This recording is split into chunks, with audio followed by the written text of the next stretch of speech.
Hej og velkommen til her til Nordnet Live. Vi har besøg af SKAGEN Focus. Jeg har fået besøg af David og Jonas, som sidder i Stockholm.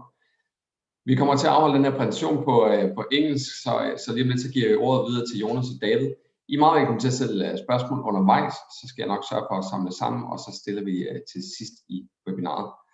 So David and Jonas, I think it's fair to say that you had a good start on 2021. And you're here to present your investment fund, SKAGEN Focus. So please present, and then let's hear what you have to say, and then we can take some questions afterwards. Absolutely, and thank you for the introduction, and good afternoon, everyone. We're happy to see such a big interest for our fund and for value investing in general, which we think really has turned the corner in terms of performance, and also the drivers behind this very interesting outperformance of value versus growth we've seen over the last 6 months or so. However, I want to point out that even 2020 was a pretty good year for the fund, this being a quite tough year for value. So we have had a very good run, and we'll take a few look at the background on why value investing might be the place to be for the next few years, and also individual company picks in the fund and portfolio composition.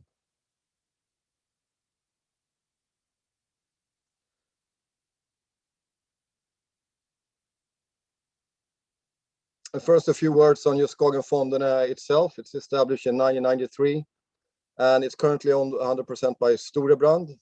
We're present in European markets, but our core markets are obviously Sweden, Denmark, Norway. And importantly, all our funds, including SKAGEN Focus, is available, of course, on the Nordnet platform here in Denmark. So let's just frame what SKAGEN Focus is all about. What are we trying to achieve with this fund? We think it's a pretty unique investment vehicle, since we've been pretty, faithful to our value and contrarian investment approach during this whole time. It's been both frustrating and difficult in, for instance, 2018, 2019, and parts of 2020. But the tide really turned for us at the end of 2020, and this trend has really come in strongly into 2021. And we are all about finding stocks at a substantial discount to fair value. In our world, we need to see a 50% discount in 2 to 3 years' time on normalized or steady state earnings power. That means we don't give so much credit for growth. We like growth, we just don't like paying for growth. And we are all about finding these hidden gems out there in global equity markets, which really are, ignored, forgotten, and so on. And being really contrarian in our investment thinking, trying to think outside the box constantly, which recently have yielded pretty good results. And if you just take a few look at this contrarian definition, what we think is contrarian, why we think we are contrarian investors, we have a few boxes for you. And firstly, misunderstood assets are really something that we look at continuously. We have a very good example of Avaya Holdings currently in the fund, which is we have only 2 technology holdings in the fund. It's Avaya Holdings and Ubisoft. Avaya Holdings is really perceived as a hardware company still, despite being very much progressing into software and services behind call centers, among other things. Avaya Holdings has been one of the major performers in the fund this year, up over 50%. It's a small cap trading in the US. We also have another item that we look for in equity markets. That's obviously the forgotten or ignored equities. Things have been so bad for so long, basically, so people don't care anymore. Things have gotten very cheap. The contrarian investment side is not about finding these falling knives. That's very important to note here. And these are equities being totally ignored by the general investor. And one such area we think is Japanese banks. We have a top 10 position, 3.5% of the fund in Resona Holdings, which is a Japanese regional bank, trading at 50% of book value with a return on equity of 8 to 9%. And we also think Resona will lead the consolidation among Japanese banks, which we think have started currently, which is totally ignored and not focused at all from the general investment side. We also have the style where we come into the below radar assets. That means we're looking at stocks that no one is covering, basically. There's no analyst covering these names. And we find this frequently in the small and sometimes the micro cap area. One such example would be Canfor Pulp. It's a pure softwood pulp producer trading in Canada. It's a stub, basically, where the lumber producer Canfor owns 54% of the stocks. It's traded pretty thinly, but still offers a huge amount of value, we think, compared to its normalized earnings potential, especially where these pulp prices are trading at the moment. So Canfor Pulp being a very good example on a stock below the radar, as well as a lower free float and a lower liquidity name. We also have temporary market dislocations, which we look for. The perfect example being, of course, Dieselgate, which was the case in 2015, where all auto stocks fell without any specific reason, even those stocks that actually were more beneficiary on the more beneficiary side of diesel being abandoned, did also fall. This time around, we think there's a huge dislocation in financials, in traditional financials. That's why we have 25% of the fund in traditional banking and insurance companies trading at these huge discounts to tangible book value still, while the cycle has clearly turned for these names. We'll take a look at a few of those names when we go through this presentation. We call our investment process cheapness and change. So cheapness, as we're looking for value. So there can be no doubt about that this is a price-driven investment philosophy. But many things are cheap for a very good reason, which is also why it's important for us to identify change, catalysts. We need to be able to identify catalysts that supports re-rating of all of our holdings that enter the fund. If we take a look at some of the cornerstones in our valuation process, we look at enterprise value, trying to look at the whole capital structure of a firm and taking all financial obligations into account. And here we try to adjust values to reflect obligations such as pensions, liabilities, operating leases, and so on. And then we compare that to the so-called replacement value, trying to assess the underlying value for a company's current asset base. And in this exercise, we're able to reach an interesting ratio between enterprise value and replacement value, which gives us useful information on the price that we're paying for the company's current asset. And then we spend quite some time on trying to understand a company's normalized earnings potential. And here we look at the earnings potential across a cycle. And we tend to have a historical perspective based on the company's current asset base, what type of potential earnings are they able to generate over a cycle? And then we compare that against the equity hurdle rate. That is the same for all industrial companies in our equity universe.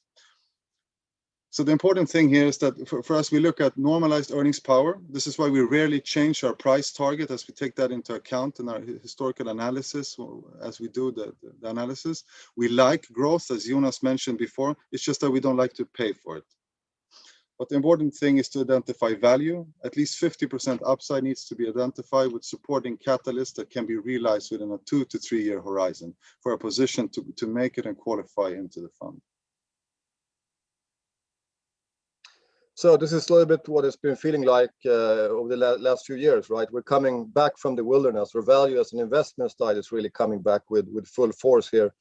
And there's a few items we think that are sort of underpinning this movement and these capital flows now coming into value. And if we take a look at those in this slide, you'll see that there's a few of these items that really have fallen into place over the last few months. And we have a very interesting situation with monetary easing and fiscal stimulus coming in at the same time. This is really beneficial, of course, for the more economically sensitive sectors. Many of these sectors are still value sectors or has been value sectors. We have seen a strong re-rating of cyclical assets over the last year, and no doubt about that. We have a vaccine rollout that's now gradually propelling the value areas of travel-related and leisure-related stocks. Here we have a very interesting holding in Sixt, the car rental firm. We'll take a look at that position later in the fund.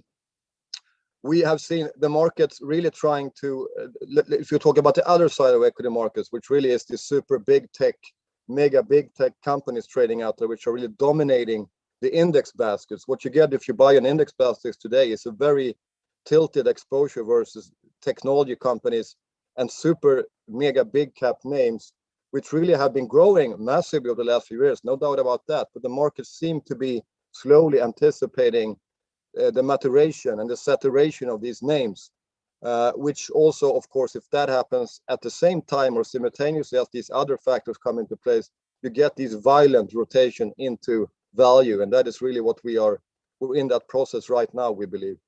And we have the interest rate picture. We'll take a look at that later at the slide. Very small change in interest rates will underpin this movement, i.e. higher rates, very, very, very good for value assets in many ways, especially the financials. And will also sort of bring down the multiples of these higher growth names or these potentially overvalued technology names that's trading out there with huge PE multiples. And the other thing is, of course, the extreme starting point of this movement. If we take a look at what has been the picture for value versus growth assets since 1975, this is the chart. This is what it looks like. And interestingly, just before 2014 or somewhere around that, it looked like value was the outperforming asset class, and it makes sense to buy equities cheap and sell them a little bit more expensive rather than focus on the already expensive assets. We have two different periods here which are interesting. The first is the IT boom, of course, in 2000, 2001, where you had a huge underperformance of value. We all know what happened. The market left the other side of the markets completely ignored, and you got that really interesting re-rating of value from 2001 to 2007. Then we've had the GFC, of course, with QE, and the birth and the development and the establishment of the mega big tech companies out there. And this has really been the era for the last 10 years or so. And you'll see the extreme starting point for value versus growth here. And this latest blip is hardly visible on these charts, which is clearly an interesting point, we think, at this stage of the cycle. You also see that another thing what's driving interest rates, of course, or capital flows, is that inflation pressure is finally building, it seems, in a very serious way. You have raw materials, commodities trading at all-time highs, copper, nickel, doesn't matter where you turn.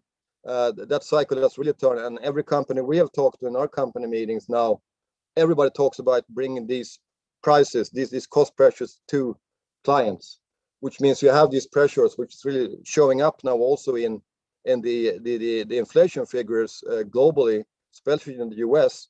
You'll also see that in the US, for instance, there will also be a shortage of labor, for instance, and you see the job openings are really hard to fill here in some areas, which is really, I think no one is really taking so much into account here, that the US is quite rapidly moving towards if not overheating, a full employment situation and shortage of labor in certain sectors.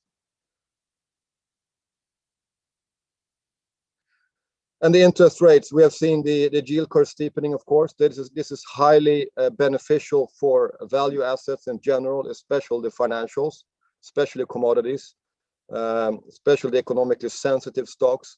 And you'll see that the short rates are really anchored in central bank policy still. We think there's a denial still of these inflation pressures. We think eventually the curve will parallel shift that would sort of bring this movement even stronger. And clearly we are a very interesting phase in the interest rate cycle. And this is also supporting value here.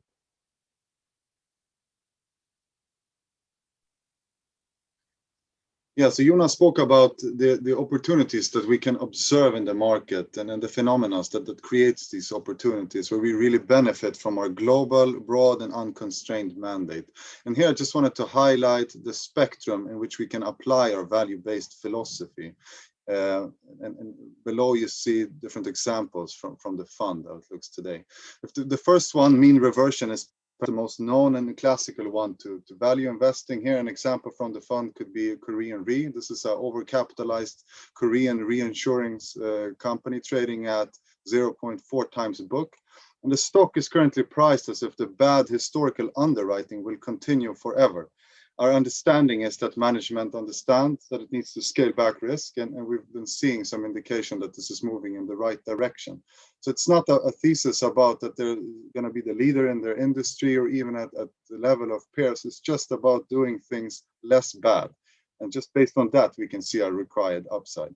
If we take a look at other parts of the spectrum, we have economic return value. Here we identify companies with certain competitive advantages. This could be assets, industry positioning, brands. We have cyclical and commodity, which has been quite profitable lately. And here we benefit from a midterm normalized earnings horizon when we value companies. We have restructuring potential, some of the part of situations that we can identify. And then we have asset-backed value. Here I just want to highlight Japan, which is a very interesting hunting ground for us in the fund and has been now for quite some time. There are a lot of cheap cash-rich companies in Japan. And here it's been really important to identify change. We've seen a government push for improved corporate governance and capital allocation in the last years, but we also have seen the rise of vocal shareholders and activists being active in these companies. And here I just want to highlight one position from the fund, Persona. They are HR staffing solution company, which is a quite good place to be in Japan, the industry. But they also have a stake in another listed company called Benefit One, a 50% stake. And that stake alone is worth 3 times the entire market cap of Persona. This might be one of the cheapest opportunities out there. And on top of that, Persona has a net cash balance sheet and a profitable core operation, which is becoming better here as we have vocal shareholders on board. And so just an example. And then we have discount on discount opportunities. We'll go into an example a little bit later on. But the important thing is to identify value. We looked at normalized earnings power, and we rarely change our price target as we do, but demand a significant discount when we identify these opportunities. Yeah, so SKAGEN Focus is really about finding these very special, unique investment situation, and that has really yielded results over the last 1.5 years. As you can see here, we call it the big reset. The big reset was actually the drawdown in equity markets, which we observed in February and March in 2020, when the market tried to price the pandemic environment. And both estimates and expectations for especially value assets were put extremely low in this movement. And there was a capitulation of these assets.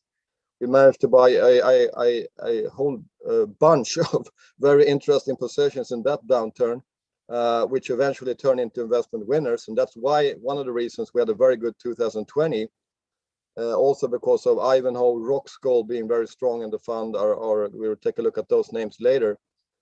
And also, of course, as of late, we have had this tailwind from value in general, which we didn't have for the large parts in 2020, but that has obviously helped the fund in this year.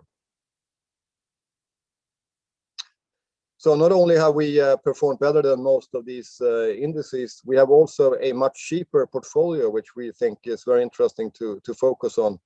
We have a very, even versus these value indices, we are much cheaper in terms of both the PE ratio and the price book value.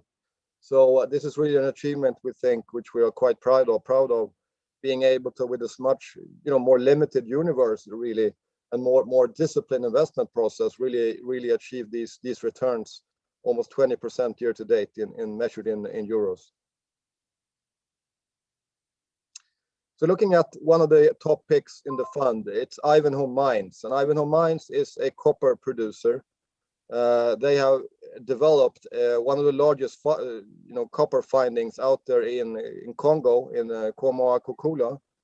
And we just want to highlight the backdrop for copper in general here, which is very interesting. Not only is the base, as you can see here, the base demand for copper growing quite steadily each year. This is an estimate, of course, but this is pretty true to the what's going to look like in a few years, we think. But you also have a very interesting new dynamics in EV, electric vehicle battery demand, as well as for renewable electricity where you need a lot more copper than you have had previously in these old technologies.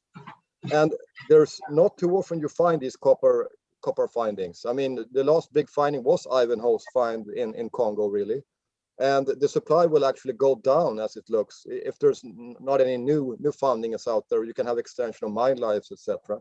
But against this backdrop, it's very hard to see the copper price being weaker. We don't own Ivanhoe Mines because we think copper is going higher, but it's an interesting backdrop. And just like if we take a look at Ivanhoe Mines in itself, you can see here from this chart, it's perhaps a bit complicated, but it shows you what we're paying for Ivanhoe Mines in enterprise value per ton of copper, which they have in their reserve base. And you'll see that you pay on average about $2,000 per ton copper in the reserve base out there for these Antofagasta, Freeport, and Lundin Minings, etc. For Ivanhoe, we're 357 EV per ton. And this is very cheap. It's a very cheap asset compared to the peers. It's a very cheap asset compared to their earnings power in the next few years. They're going to see a massive free cash flow yield from Ivanhoe Mines, assuming copper doesn't fall off a cliff. They also have a higher grade than most, which you see on these dots. So Ivanhoe Mines still a 4% position in the fund. We have scaled back somewhat since it's been quite strong, but still a big position. Also want to highlight for you one of these financials you mentioned. We have a really extensive exposure towards the discounted financial space. What you can find in these baskets, if you dig deep enough in Korea and South Korea, you'll find DGB Financial. It's an more or less an obscure asset that no one cares about, it seems, trading at 30% of its book value with an RE potential of 7 to 8%, and it's very good capitalization ratios as well. With this quite pathetic dividend yield payout, they're having about 25%. It's still a 6% yielder, and then this stock is so cheap. We think in a very likely scenario, it's a double for us. It's about 2% of the fund, but we have a pretty conservative price target so far. But a very interesting regional bank holding in South Korea here, which is an interesting asset. Right, and then we just want to highlight, of course, Roxgold, one of the largest positions in the fund, has been a very strong contributor as of lately. We initiated the position in 2019 during the downturn. They actually took blocks trading as certain larger shareholders' funds went from being active to passive. We thought this was a misunderstood pearl, an opportunity out there, and a very high conviction position for us has been. Roxgold is a junior gold miner producer with assets in West Africa, and Roxgold has done something that many junior mining companies say that they will do, but very rarely are able to do, and that is to fund their own growth with cash flow from their first mine. And this is something that Roxgold has done and are now transforming from a single asset producer to a multi-asset producer, while generating very healthy amounts of free cash flow, and they have a cash cost at half of where the gold price is today. We are especially happy as of lately as Roxgold received a buyout offer from Fortuna Silver Mine recently at a significant premium to shares. So the offer is on the table right now, and Roxgold is still in the fund. Fortuna Silver Mine company we have actually owned from the past. We know management quite well, and they also have a diversified, high quality, low cost asset base. So there's a very interesting company in the making here, we think, going forward. So shareholders will soon vote on the deal. So, but exciting company. It's been a very strong contributor to the fund. As we mentioned before, we rarely change our price target. That's why you can expect from us that we never own positions at fair value. So ultimately, turnover is evidence of a success in our investment process. And here we really benefit from a broad mandate that we constantly can refresh our pipeline with ideas, taking advantage of these phenomena that move around the globe all the time, creating these different opportunities. So when you see shares performing quite strongly, close to our fair value estimation that we set from the beginning of our analysis, we tend to start scaling out and then putting capital to work in other new ideas where we see much more attractive risk reward. So just want to highlight 3 new additions to the fund as of recently, so you can see what's pipeline that it's building up right now. First, I just want to highlight Graphite, which is a US listed industry leading producer of graphite electrodes. And these are products that are very critical in the growing electric arc furnace industry. And this is a steel production method that produces 75% less carbon emission and enables much more, as it enables efficient recycling of scrap steel.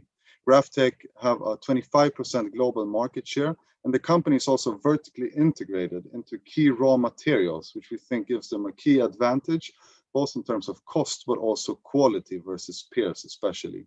We believe that the company's strong free cash flow generation is misunderstood by the market, and then there's much more scope going forward in the midterm for substantial shareholder returns, especially following the deleveraging of the balance sheet.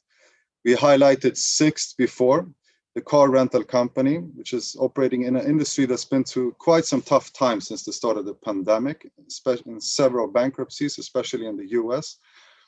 So prior to the pandemic, this company was a rapidly growing market share. They have a strong ability to generate cash. In fact, 2020 was the first year in over 20 years as a listed company where they did not produce a positive net income.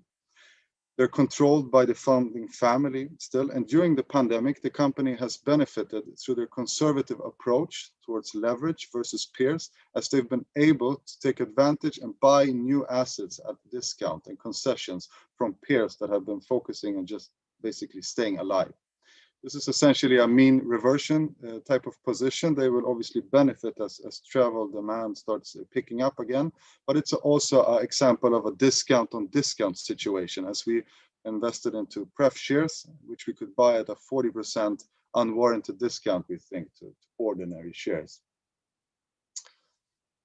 And then also highlight a very rare opportunity that appeared in the video gaming sector. So this is our second name in the technology sector, and also a good example that value is not associated to certain sectors, but this is a price-driven philosophy. And we struggle to find good ideas in the technology sector due to excessive valuations, but sometimes this opportunity comes along, and that happened with Ubisoft. This is a video game producer that we were able to acquire as they sold off here, as we believe investors are quite short-term focused. Momentum-driven fund have sold off. The company are in the middle of an investment cycle, which we think they will massively benefit from going forward. When we look out and see the mid-term free cash flow potential based on this R&D investments. Ubisoft is the smallest among the larger players in this industry. The barriers to entry are very high. We think they also could be quite an attractive takeout target for bigger technology companies looking to enter this industry going forward. So also an example of what can be found out there that recently entered the fund.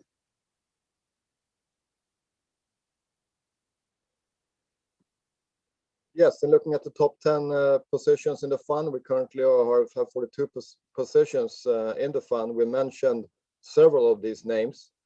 And we as you can see, it's a diversified set of holdings equaling about 37% of the fund currently.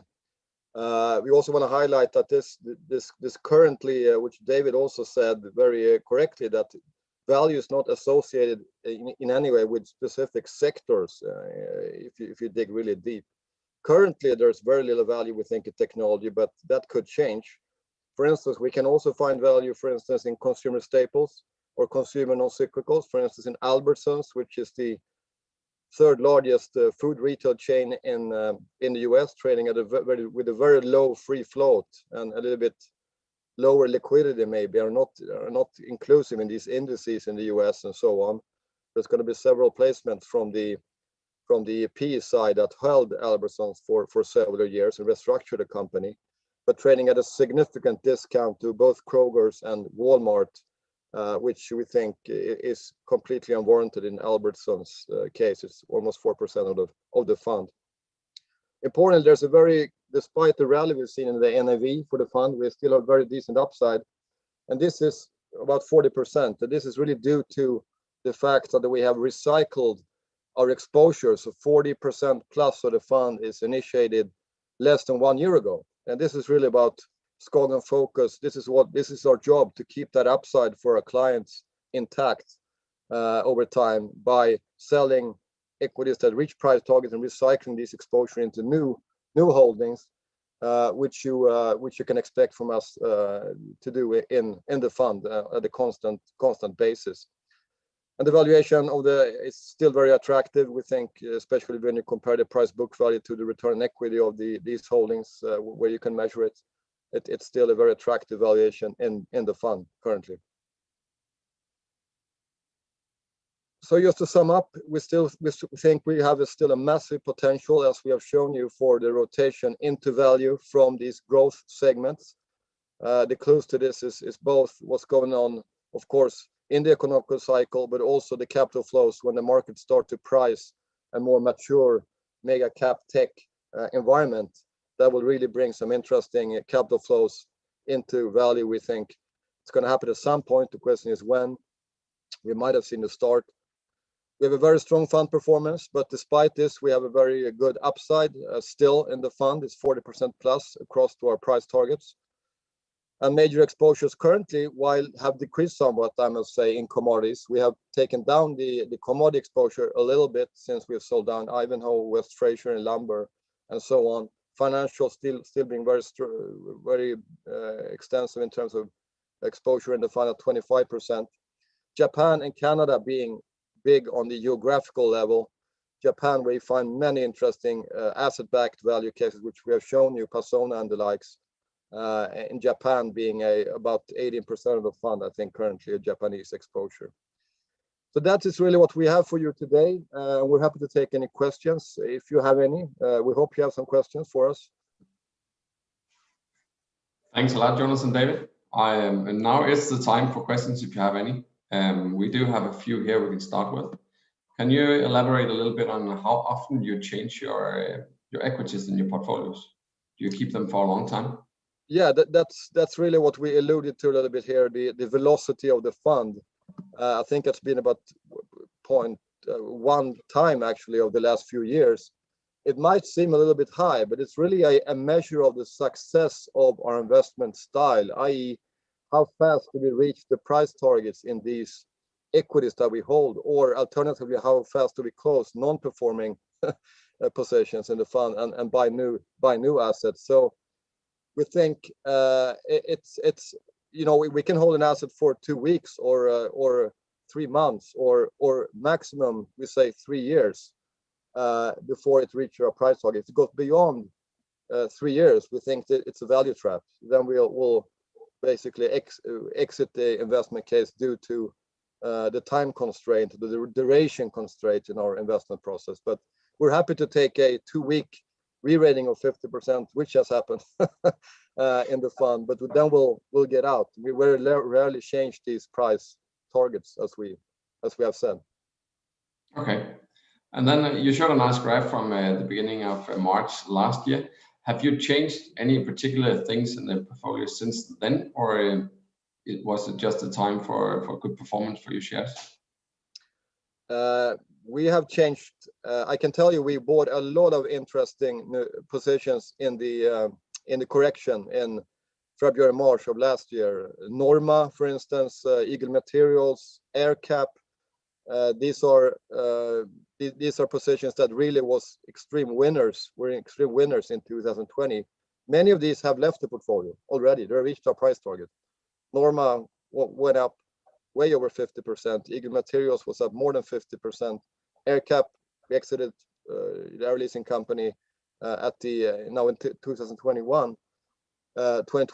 But I can tell you, we believe our job is to keep the upside fresh for our clients or intact for our client. That means we need to recycle positions that revalue.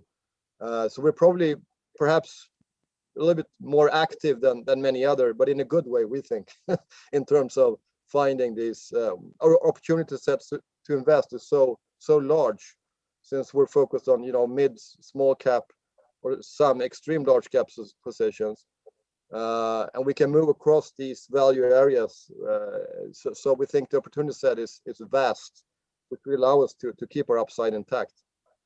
Yeah, and the opportunities that I mean are created constantly across the globe is something that we really can take advantage of. I mean, the last 3 cases we just showed here are examples of positions that recently just entered the fund. Like Ubisoft, for example, which was quite strong since the bottom of the pandemic, but then derated around Christmas here and created this very unique opportunity for us to get this type of exposure. So yeah, it was really a derating in terms of company specific factors, but also a derating of the technology segment in itself. So you can expect us to be more active within technology companies if that sector were to derate massively. That means we that it might become a value sector. It sounds crazy, but this is all about really everything is interesting to the right price. Basically, that's being a value investor in our book. Yeah. Okay. Perfect. Thanks. I think you covered all of this very well, so I don't have that many more questions from here. It's possible to find a lot of information on our platform here at Nordnet about your fund. So I have one last question for you, and then you can take the last word. Is there any minimum investment to place our order in your fund? Sorry, can you repeat the question, please? Are there any minimum amount that you need to invest in order to invest in your fund? No, that's there's no minimum amount in the fund on the platform. No. Great. Okay, but for me, it's thank you very much for coming here and telling me about your fund. Any last words from you before we shut down today? No, thank you for the attention, and glad to see such a big interest for value investing, and especially our fund, which is really we think unique within value investing. So thank you very much. And thank you. Thanks. Bye. Goodbye.